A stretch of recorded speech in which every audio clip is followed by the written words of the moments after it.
Hello guys, কেমন আছেন সবাই? চলে আসলাম আরও একটি ব্র্যান্ড নিউ ভিডিও নিয়ে। এবার বাংলাদেশ নয়, তুফান সিনেমা কাঁপাইতে পারে ভারতে। কারণ সম্প্রতি জানা গেছে এই সিনেমাটিতে অভিনয় করতে পারে ভিলেন হিসেবে সঞ্জয় দত্ত।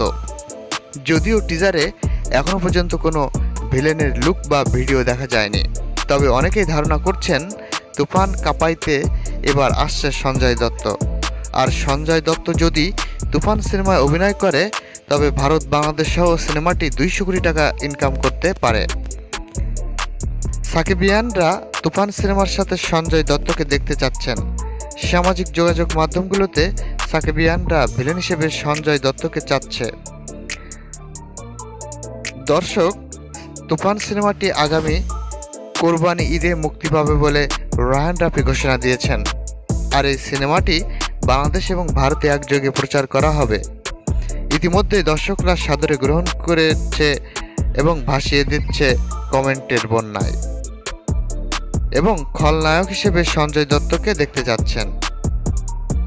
দর্শক, আমাদের ভিডিওটি ভালো লাগলে অবশ্যই চ্যানেলটিকে লাইক, কমেন্ট, শেয়ার এবং সাবস্ক্রাইব করতে ভুলবেন না।